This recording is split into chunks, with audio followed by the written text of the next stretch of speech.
Soft pellet fishing is a fantastic tactic during the winter months, especially when you're targeting F1s, carp and skimmers. So today I'm going to show you a few little edges which will definitely put more fish in your net this winter. So onto the bait. Dead simple. There's loads of stuff out there showing you how to prepare micro pellets. I've just got some fishery micro pellets today. We're at Messingham Sands Fishery. My first time here, should I say, and it's absolutely solid. So if you're in the Scunthorpe area or you live around this neck of the woods, definitely come down and have a go.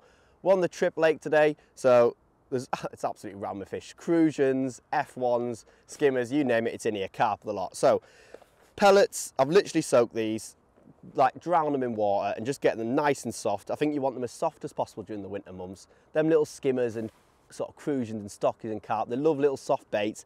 So I've just got loads of little micro pellets here. They expand nice and beautifully. I almost want to eat them myself. But yeah, get them nice and full of water, dead simple, no need to go into that. I've got enough here for about 20 sessions, so yeah, that's that. And then bait, so all I did with these, again, everyone knows how to do these, but get yourself a nice sort of thick plastic bag with no little annoying corners. Just fill it with formal expanders. These are fishery ones because you have to use them here, but you can use any ones that you like to use. It's all about confidence. Find a batch that works for you and get a load of them. Sort of cover them with water, so there's the same amount of pellets and water. Tie your bag down nice and tight so it makes a little corner like that and leave them in the fridge. It's important to put them in the fridge because then they expand a bit slower, so I always find that the best. And then when you get to your session in the morning, fill your little bait tub up with water. These are old ones, so I'll chuck them out because I've been using them today. So all you want to do is get a bit of water into your tub, not a lot, you don't need to fill it up too much, and then just take a few out your bag.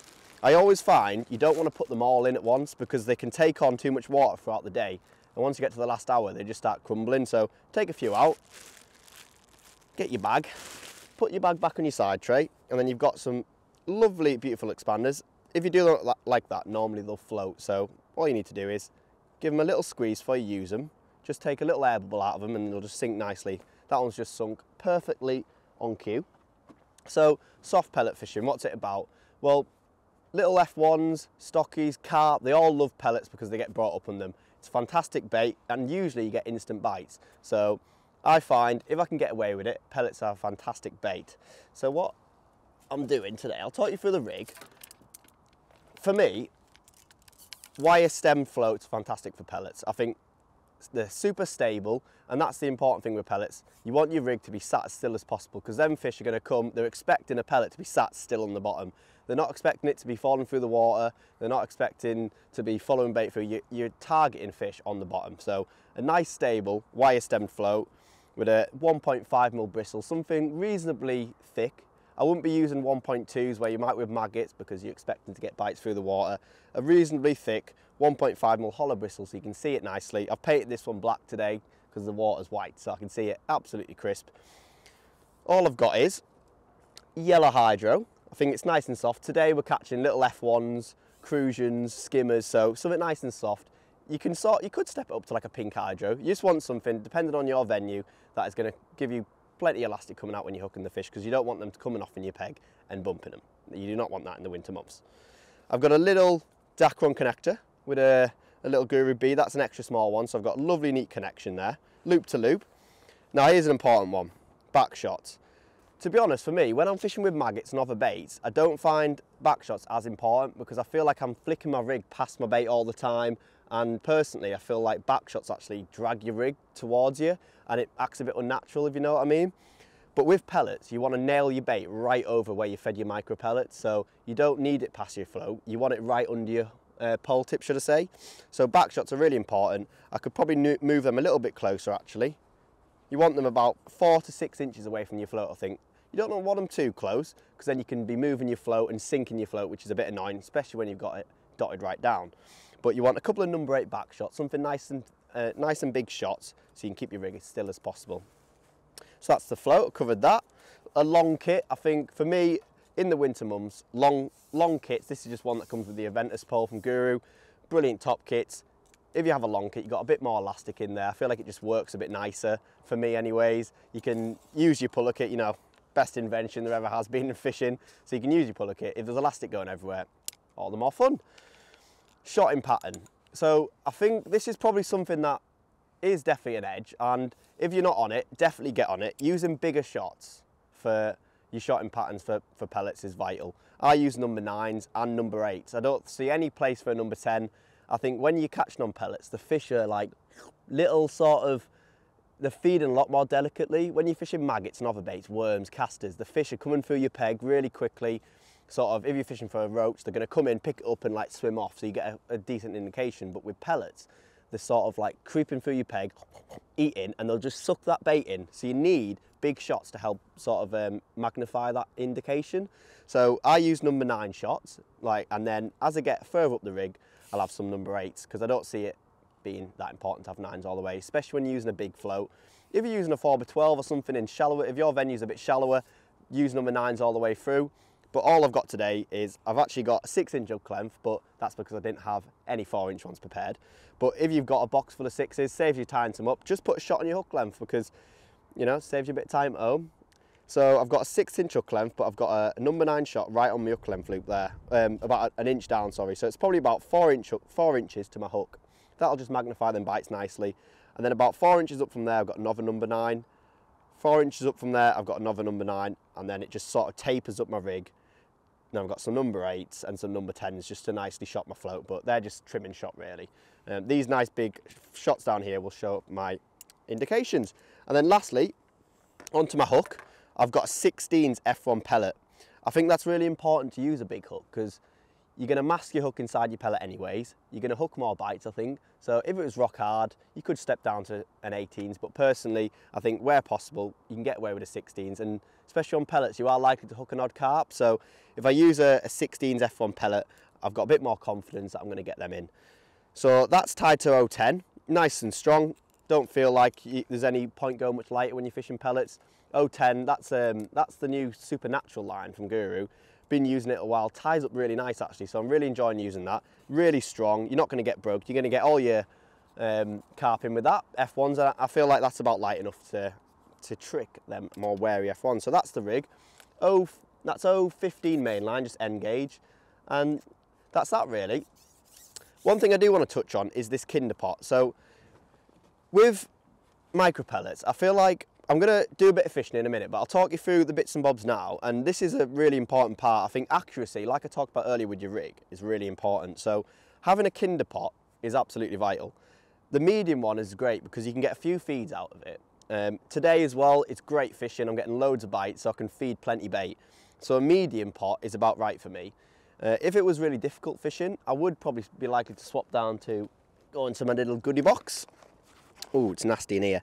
This is the little small one from Guru. This is the smallest Kinder pot, and it does have a little sprinkle lid somewhere in there, but pointless me finding it. It's a little tiny, probably holds enough for 40 micros or something. You get a couple of feeds out of that. Sometimes, some days, you'll need to feed like 10 micro pellets or something like that. Nothing at all, to be honest.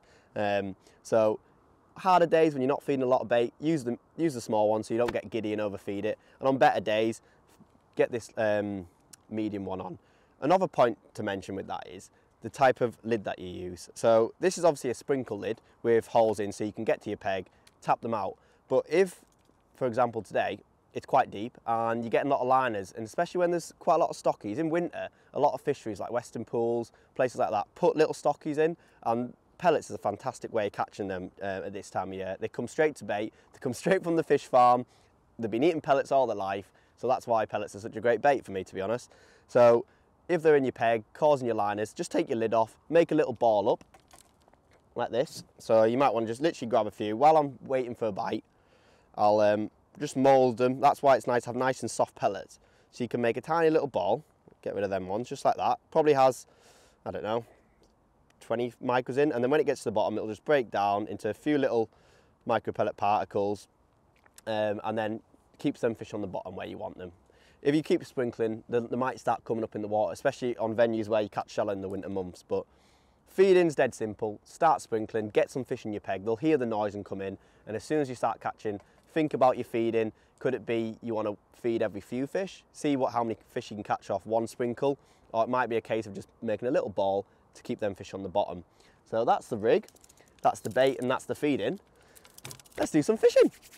Right, let's start some fishing. I'm excited. So I'm going to talk you through how I would approach the start of a session. Short pellet fishing is fantastic when you're getting going, feeding maybe a maggot line long, and you can get a quick start on it quite often. So it's a brilliant place to start.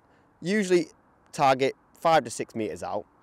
Today on this lake, it's an interesting slope. It's about 3 foot in close, and it just slopes off about, to about, well, I think it's 12 foot in the middle actually. So I've chosen to target around 6 foot. I think that's a nice depth of water to catch fish nice and steady on the bottom. I think if you go any deeper, you do risk liners and foul hookers. Obviously, it depends on your venue. If your venue is more difficult, then maybe going a bit deeper would be better. And if it's more prolific, then shorter. The reason I say that is because if you're fishing in deeper water, the fish will have more confidence and you'll have more fish in your peg. So that in turn means you can potentially get more liners and foul hooked fish. So it's quite important to be fishing in the right depth of water. So don't be afraid of changing it throughout the day, coming a bit closer to yourself if you're getting liners and funny bites. There we go, we've got one. Oh, we've just foul hooked it. So that's interesting. On the first feed there, rattling pellets from a height, I've sort of foul hooked one. There's quite a lot of stockies in this lake, so it's potentially one of them. So what I'm going to do is, like I mentioned in the intro, there's not really a need to feed again because I think there's probably quite a few of them pellets still on the bottom that I fed on that first chuck. So I'm going to try again. I'm flicking my rig past my float here and holding it because it is a slope and I don't want to risk being over depth because you won't see your bites. Like I said, little tiny indication. So once I feel like my rig's about under my pole tip, I'll just drop my float down. Another little indication. These expanders have gone a bit funny. I'm taking on a bit of water, but it's okay. We'll try and get another one. Just want to try and pick out a nice firm expander and just roll it on the hook so you get as much hook point through the expander as possible. Again, flick my rig out. I'm not going to feed again because there's loads of indication, so there's no need to feed. Feeding every chuck is just going to draw more fish into your peg and cause chaos. So if I don't get one on the hook this time, I'm going to be careful not to strike my expander off. I'm just going to give it a little lift. There we go, we got one. So I didn't even feed that time and I've got one on the hook. So just be mindful of that. This nice soft elastic's working lovely. Got my pot on the wrong way, I have to move them around.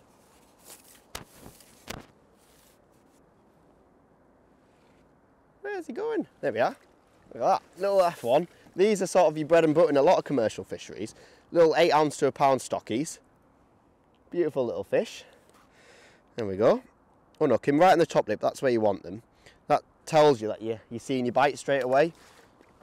So what I'm going to do is, out of interest, I'm going to go in again. Make sure, take my time rolling that pellet on the hook so I've got as much hook point through my pellet as possible. So then if I do miss a bite, I can go straight back down. So, and that's a really important thing when you're fishing with pellets.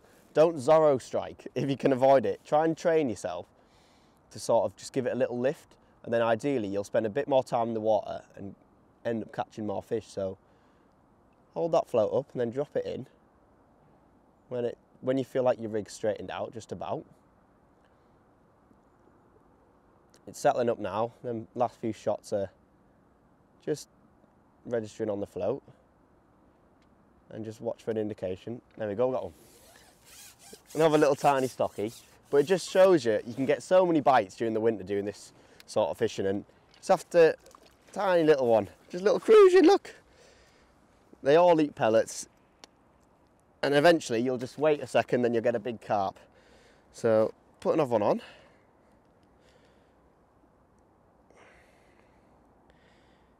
And what you can do is, what I'll do is take that lid off my pot, get rid of them pellets, and what I'm going to do is just make a little ball, like I said. Not a big ball at all, literally the size of like a 5p piece really. Tiny little ball, put it in my Kinder pot.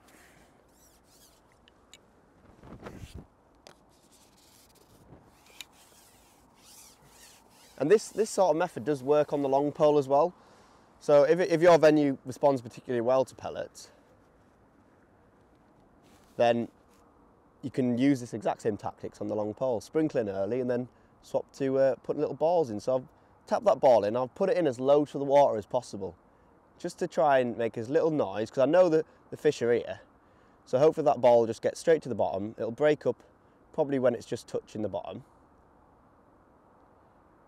And that's settled nicely there. Little indication. Drop it back down. You need to remember to sit on your hands with this one. Don't strike like Zorro. Ooh, just missed that one there. Come back. And at this point, I would probably be thinking about plumbing up a little bit closer.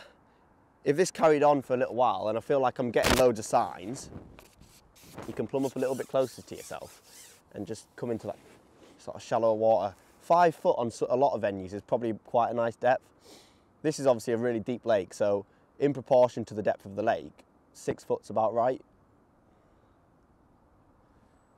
There it is, on the bottom. And obviously I haven't fed that time because that ball of micros will still be there. There you go. Got one straight away. No need to feed again. What's this? This could be a skimmer. I hope it is. Not had a skimmer yet today. No, F1. Yellow hydro's working lovely. Where's he gone? Come on. Oh, slightly better one, probably 10 ounces, 12 ounces, something like that. Hooked perfectly in the top lip. Look at that. How about that for perfection? Channel memberships. We've got loads of exclusive content for you guys to enjoy now. For just $4.99 a month, you get 4 videos with at least 1 live match, sometimes 2. On top of that, you get an exclusive members only live stream with myself and a star angler. So far we've had Lee Kerry, James Dent, Christian Jones, just to name the few. Loads of great top content. Plus, if you want to pay $7.99 a month, you can get our Catch More Media Elite package, which gets you all the edited content you just mentioned a whole week earlier than everybody else. Even the stuff that goes on the main channel, folks, you'll get it a week earlier. So if you want the real edge over your mates, you want to know the killer edges from the stars before everybody else, that is the package to go for. Get in there first. Go and check it out. You will not regret it. See you over there. So accuracy is really important when you're fishing with pellets. And for me, pole tape is my #1 go-to thing. I couldn't leave that at home. I'd be totally lost without it. And today I've marked on my pole exactly where I'm fishing, so I can put it on the end of my knee, especially when there's an uneven bottom, where you're fishing on snake lakes or short on commercials where you're fishing on a slope. Being accurate is so important. If you're fishing over depth, you won't see your bites. If you're fishing off the bottom, then you probably won't get a bite. So being smack where you plumbed up is vital. So I've just put a little bit of pole tape on my pole, put it on my knee so I know exactly where I'm going, tip my bait in. I'm sat in the same position every time, and I'm pretty confident that I'm going to be on the bottom there, exactly where I plumbed up.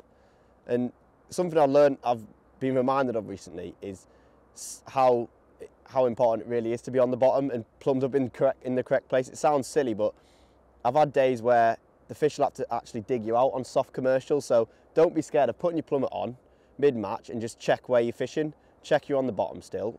If it goes a bit funny, you might just be off the bottom. So accuracy, being plumbed up in the right place is absolutely vital.